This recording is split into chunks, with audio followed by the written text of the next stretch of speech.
Admiral Tom Reed stood on the bridge of the Terra Nova Earth's flagship vessel, watching the holographic display of their latest conquest. The hydro cannons had once again proven unbeatable. 3 alien warships drifted in space. Their hulls ruptured where the concentrated water jets had punched through at hypervelocity, flash freezing in the vacuum of space. Their crews were either dead or surrendering. "Another victory for humanity," his XO Lisa said, though her voice lacked the triumph it once carried. Tom nodded. Humanity had become the terror of the galaxy. Ever since Dr. Marcus Everett had discovered how to weaponize ordinary water, compressing it to near-infinite density before releasing it in controlled bursts. No species could stand against Earth's expansion. "Send the extraction teams," Tom ordered. Standard procedure. Resources first, survivors to processing. It had been 15 years since Earth first ventured beyond the solar system, armed with hydro-technology that no other species possessed. 15 years of conquest after conquest. Water, the most common substance in the universe, had become the most feared. Meanwhile, on Earth, Dr. James Watts stared in disbelief at his monitor. The readings couldn't be right. He ran the simulation again.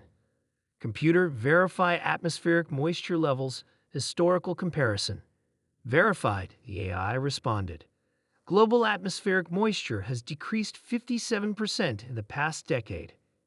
James's hands shook as he expanded the data. Not just atmospheric moisture. All water was vanishing. Oceans were receding. Aquifers were drying up. And no one had noticed because the decline had been so gradual. He immediately contacted his old colleague, Dr. Marcus Everett. "It's the weapons, isn't it?" James had asked when Marcus's tired face appeared on screen. Marcus looked older than his 60 years. "I've been trying to get the military to listen for months." "What exactly is happening?" "Remember the basic principle of hydrotech? We compress water to a density that shouldn't be possible in our universe, creating a temporary microsingularity." James nodded. "But the compression is released when it hits the target." That was the theory. Marcus sighed. "But I was wrong. When we create these compression states, some of the water leaves." "Leaves? Leaves where?" "Another dimension, another universe, I don't know. But it doesn't all come back. Each firing of a hydro cannon loses about 0.02% of its water mass.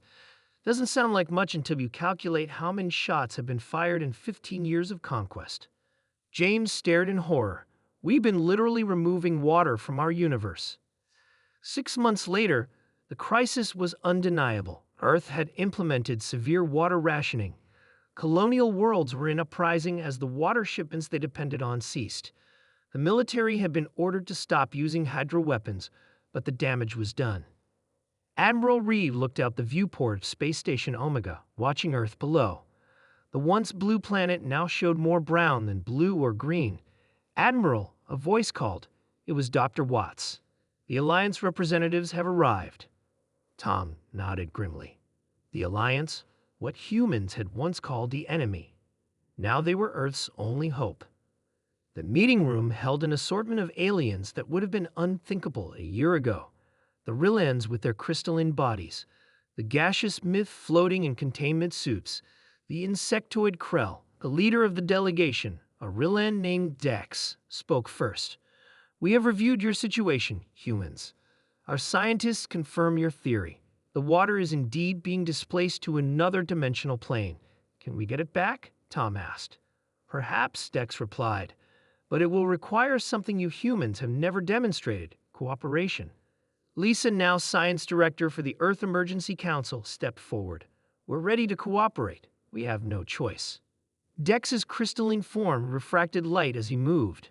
"Your hydro weapons created micro-tears in the fabric of space-time. Through these tears, your water has been draining away. To retrieve it, we must create a larger, controlled tier and develop technology to pull the water back. The Alliance has technology we need," Lisa explained to Tom, "and we have the compression knowledge they need." "And why would you help us?" Tom asked the aliens. "After what we've done." It was a myth who answered, its gaseous body swirling inside its containment suit. "Because water doesn't just sustain you, Admiral. It exists in some form on all our worlds. If the drainage continues unchecked, eventually all worlds will suffer. 1 year later, the combined fleet of human and alien ships gathered around a point in deep space.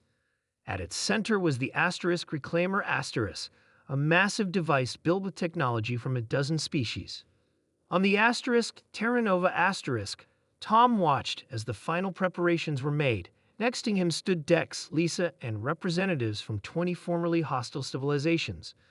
The dimensional tier will open in 30 seconds, Lisa announced.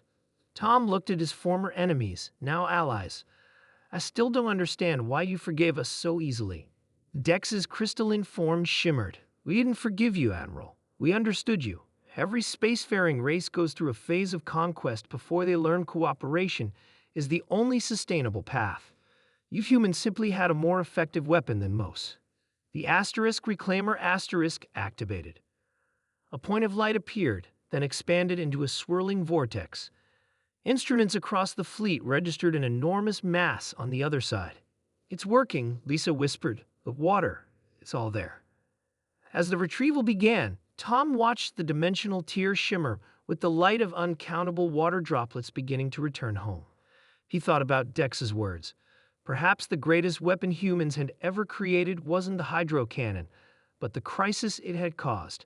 A crisis that finally forced them to see other species not as conquests, but as equals. The first drops of recovered water began materializing in the collection vessels. It would take years to retrieve it all, but for the first time since the crisis began, there was hope. Everyone had feared the hydro weapons until water vanished, and in that absence, humanity had finally found its place in the universe, not as conquerors, but as one species among many, bound together by the most precious resource of all,